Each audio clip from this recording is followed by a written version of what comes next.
Biden's re-election bid has faced a major jolt. A group of fundraisers have decided to freeze $90 million in pledged donations. These Democratic Party donors are demanding Biden to step down as the party's candidate. This comes amidst a slew of slip-ups by the incumbent U.S. president. Recently at the NATO summit, Biden introduced Mr. Zelensky as President Putin. Merely a day later, he called Kamala Harris as Vice President Trump. His gaffes have left him in a disadvantageous position as Democrats are worried that Republican candidate Donald Trump is gaining an edge. Although Biden is attempting to move past these snags, it seems he is slowly losing the confidence of his own party members. In fact, former U.S. President Barack Obama has spoken to Nancy Pelosi in this regard and has expressed his concerns. As Trump's popularity ratings are slowly going up, we ask, will Biden stay in the race? We know Kamala Harris and Nancy Pelosi are next in rung to take over the Democratic leadership. Will party members make them the face, or will Biden hang on? Who exactly from among the Democrats will take on Donald Trump is going to be the big question. Joining us on the show is Ambassador Manju Seth, former diplomat. Also with us on the program is Professor Dr. Sandeep Tripathi, international affairs expert. Mr. Ravinder Sachdev, international affairs expert, also joins us on the program. And Mr. Surinder Singh Lali, international affairs expert, also with us on the program. Mr. Sachdev, I'll begin with you. Well, Joe Biden, by many, is understood to be not only going through dementia, but he's also being, visited by somebody who addresses neurological problems, looks into Parkinson's disease. And of course, we all remember that debate that he lost out to against Donald Trump. Now, put this into perspective. Donald Trump, of all the presidents, has been voted very recently by a very important poll as the worst president America has ever had. And if Joe Biden is behind Donald Trump in terms of ratings and trying to attack Donald Trump for all the wrong things that have happened under his tenure as the president, the Republican president in 4 years, then what chance do these Democrats have if Biden continues to be in this race? Thank you so much, very sir. Yeah, absolutely. I mean, what you're articulating is the number one, I think, question in the minds of many in the US and in the world, and especially amongst the Democrats. Biden took a bad hit. He's been trying to portray it as a one bad day affair, whereas it is not at all that. There seems to have been a steady decline in his, physical health as well as his mental acuities. It seems that. So all of that is out there. The issue is that Biden has kind of dug his heels in. Mr. Sachdev, how do you look at this problem for the Democrats? Biden is already 81 years old. And, when you call Zelensky as Putin, there is a big problem, not only because, it's a gaffe that perhaps you can make once in your lifetime, but it has been a series of gaffes and mistakes that the president has been making repeatedly. And this is supposed to be the most powerful man on the planet. This is the man who's got his finger on the button of the world economy. And yet here we are trying to figure out if he's cognitive enough to run, forget about the world, his own country.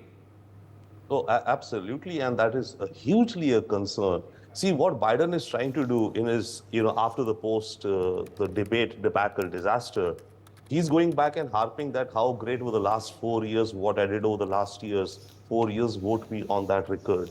The question is not the past 4 years. The question is the future 4 years, right? How he would, manage whatever the duties and responsibilities. So therein, definitely, there's a huge concern within the Democrats, but Biden seems to have dug his heels in. He says only the Lord Almighty can tell me not to run. That is one. Second, yesterday, he was at a rally where he has changed his style now. He's, very actively kind of, accusing and using words for the first time.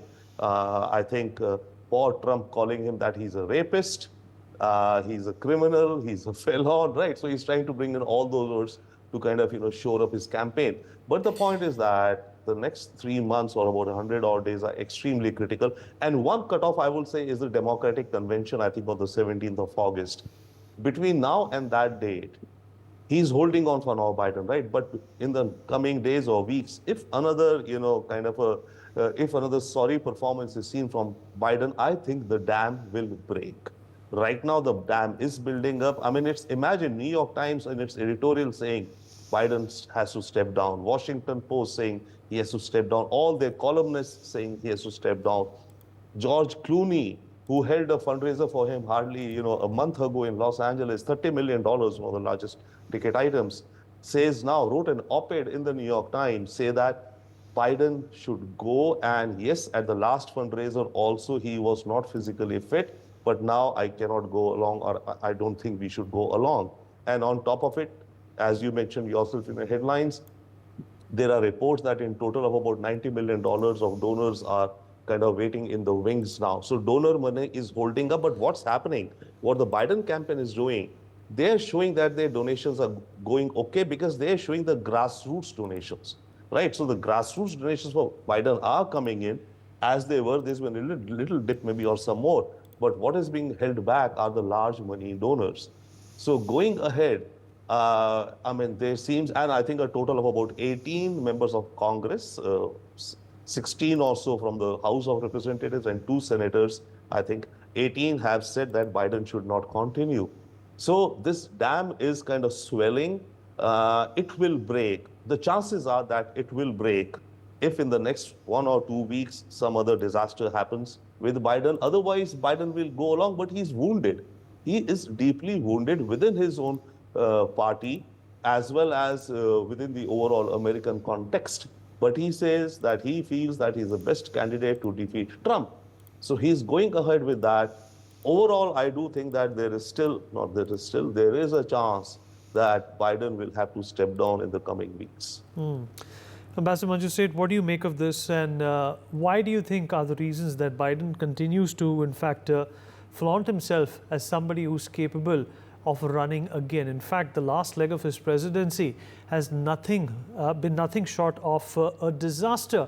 But, the sad situation, or the despondent, hopeless situation for the Americans is that on the other side of the aisle, you only have a person like Donald Trump, whereas the Democrats have also been very, very unlucky or perhaps untalented to find out somebody else who can represent the Democrats. We also know how unfavorable is Kamala Harris's name when it comes to the position of the president, because she has also been ranked as the worst vice president in American history.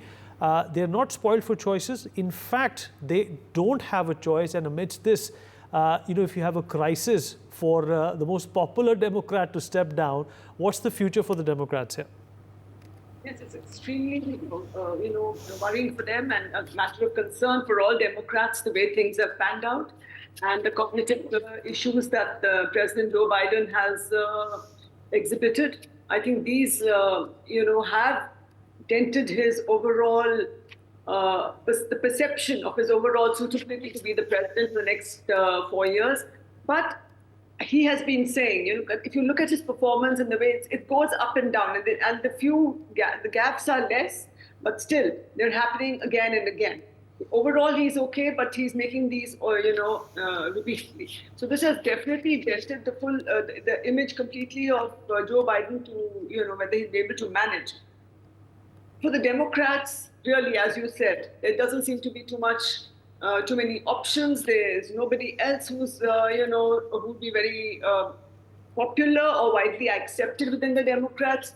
The names of Nancy Pelosi have come up, and of course, Kamala Harris. But for Kamala Harris, as you very rightly said, people are saying she was the worst president, and some are saying she will do a very good job. So there are all these, within the Democrats, there is a lot of division and different opinions. Doesn't seem to be unanimity at all on how they will tackle this. If Joe Biden does have to step aside for whatever reason, but how are they going to tackle it? What are they going to do?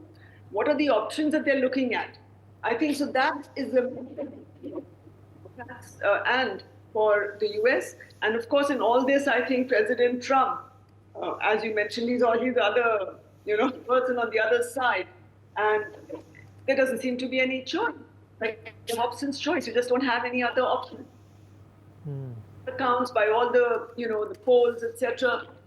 At the moment, Trump is ahead of President Joe Biden, and that has created, sort of some alarm amongst the Democrats. And ways of how to handle the situation and how to get around it. But from the looks of it, it seems it's going to be a very difficult and uphill task. Right. And Dr. Tripathi, they also have people like Gavin Newsom, who have in fact taken care of their states properly and in fact are cognitive enough to, give a straight answer to a person like Donald Trump. But their names also don't seem to be cropping up when it comes to the presidential race or even the position to be projected as the next presidential candidate.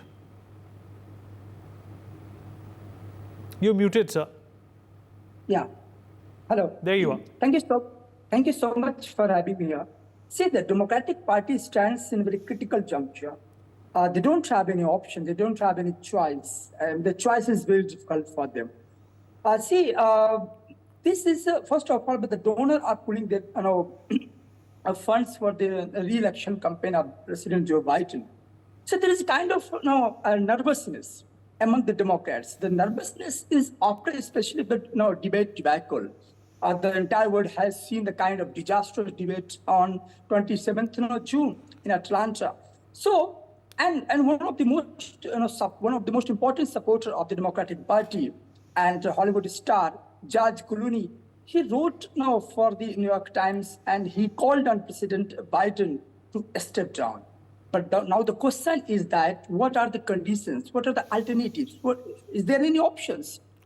At a time when Joe Biden, the popularity of Joe Biden is stopped within the party, there is no alternative. Replacing Biden is no alternative. Kamala Harris, we have seen, though it's not a good choice for presidential position, as well as Mr. Obama. It's a very it's not good time to think about her. So I think this is a very critical time for the Democrats Party, and because of this situation, funders, because they knew very well that who is winning to this election, and that's why when Clooney stated that we are going to lose this election in November, that means there is a clear-cut indication in USA politics that Donald Trump is going to win the election. So this is somehow nervousness. This is somehow a very difficult situation for Democrats as well as for the entire US politics, because it is the first time that when we have already less time for the November, and during this time, someone is talking about replacing the candidature. So I think it's very difficult, as well as it's difficult for the US identity, because Donald Trump policy is the anti-globalization policy. He's very nationalist. He was the one who made slogan American first. So there is nervousness within the EU, within the NATO. And as well as the foreign policy front, we have seen that Joe Biden has done very well work in terms of the Indo-Pacific consensus. He has prepared the consensus within the Indo-Pacific region. And as far as if we talk about the India-US relations, so technology transfer and immigration policy, he has relaxed at all. So there is a nervousness outside and the nervousness within the American politics. Mr. Lally, what do you make of this situation? In fact, let's not forget that Donald Trump is, facing a number of charges, 34 counts if I can be exact. The Republicans are also not sure how the legal system in the United States will deal with Donald Trump. And on the other hand, you have, the Joe Biden situation, where he's unable to recollect who he's about to introduce next. Thank you, Vineet. It's a pleasure and honor for me to be here. And I'm going to take off on a note of levity, although I have great regard for senior citizens, because I don't think I'm getting any younger by the day. But I think it's an election between the old man and the con man in the United States. Unfortunately, the problem is that the Democrats have been sort of pushing this under the carpet for a long time. It's not that, Joe Biden has been making that kind of faux pas that he has not been. Forgetting your vice president's name and calling her Donald Trump, I think, is absolutely blasphemous, if not anything else. But sometimes I also feel that even the entire world should be allowed to vote in the American elections, because what they do can influence life across the globe. And, not to mention, it's all about, as they say in America, it's all about money, honey, because it's all about the funding. And at least officially, that American election is one of the most expensive elections in the world. And just, the way Joe Biden is, I don't think he really knows what's going on in the country. I mean, the Chinese immigrants are. I'm sure Anthony Blinken is running the entire show, and Joe Biden probably is not even in his right senses to take an opinion, give an opinion. I mean, the last NATO summit, according to me, was nothing else but a sort of a relaunch for Joe Biden. Like, look at him, the peacemaker of the world, and he's getting all those 34 countries together. And not to mention when India kind of disturbs the status quo that they're trying to, or the lobby they're trying to maintain, and we end up meeting, Putin in the same few days. So I feel that it's a very tough task, but Vineet, I think the jury's still out. And I wouldn't be surprised if they bring somebody else in. Otherwise, Donald Trump's going to have it nicely served them in on a plate, which could be another, problem for not only us, but the entire world to deal with. Because, he's a very transactional individual who really doesn't give a lot of a thought process and just thinks from the top of his head. And, is a typical Yankee who just wants it here and now. Thank you, Vineet. Mr. Sachdev, what does this also tell you about the deteriorating state of American politics? Of course, both the parties come in with their own flaws. But the reality of this entire situation is that there's been so much confusion with the Democrats that, even a president or a former president like Donald Trump is projecting to be very good and promising chances if he competes again anyone from the Democrats. There is no sense of competition. There is no consensus as to, who's going to be the candidate that can actually lead the Democrats. What does this tell you about, what's actually wrong with American politics at this point in time? And definitely, there are countries who are looking to take advantage of this. And one of them always happens to be China, because whenever America is embroiled in internal turmoil, China likes to take some advantages of it. Thank you, Vineet. A couple of things. One, you see in a big picture, the American electorate and populace are divided more or less evenly, right? Out of 100 people, let's say 30 people are more or less, conservative Republicans, 30 are more or less liberals and Democrats. The game is the swing voters, the 30%, the independents and swing voters, etc. So definitely the jury is out. I mean, the point is, the fear of MAGA, the fear of Trump, could mobilize, even if it's a lackluster charisma, less Biden, could mobilize if they are able to, get their communication out well enough, could mobilize enough voters for the Democrats to defeat Trump, one. Second, in the overall what's happening in America, America is getting split between a MAGA, that is the Make America Great Again of Trump, and a new term which I've coined, which I'm using in my book, KAGA, Keep America Great Always. Okay, the MAGA movement and their agendas, what they're planning to do on the day one of presidency of Trump, they've got that whole document out, which now Biden is also talking about, the Project 2025 document, right?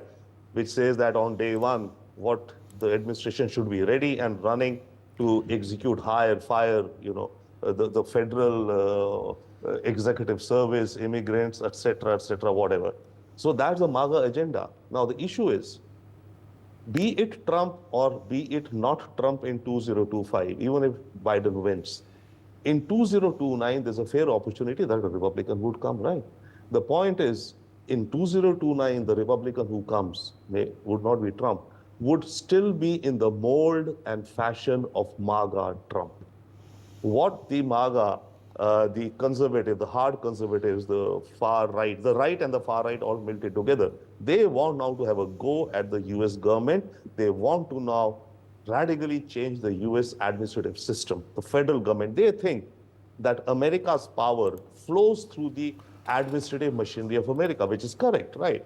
And they believe that these sections of the government have been taken over by, quote unquote, the deep state, right? That is the people who oppose Trump agenda. They oppose any Republican president. They will obstruct his ability to issue orders or to implement his orders. That is the deep state, according to Trump, which he wants to devastate. And that's inside the government, right? Outside the government are the media and the courts and all of that. So America is heading into court battles.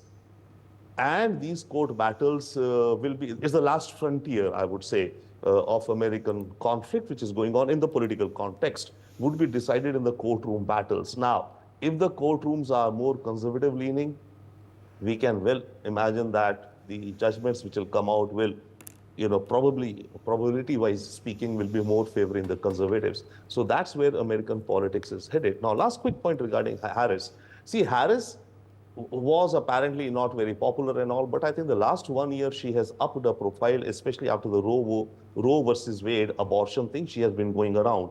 And especially, I think in the last 1 month or so, she's kind of played a role which has been commented as having more gravitas aside. The other thing is money.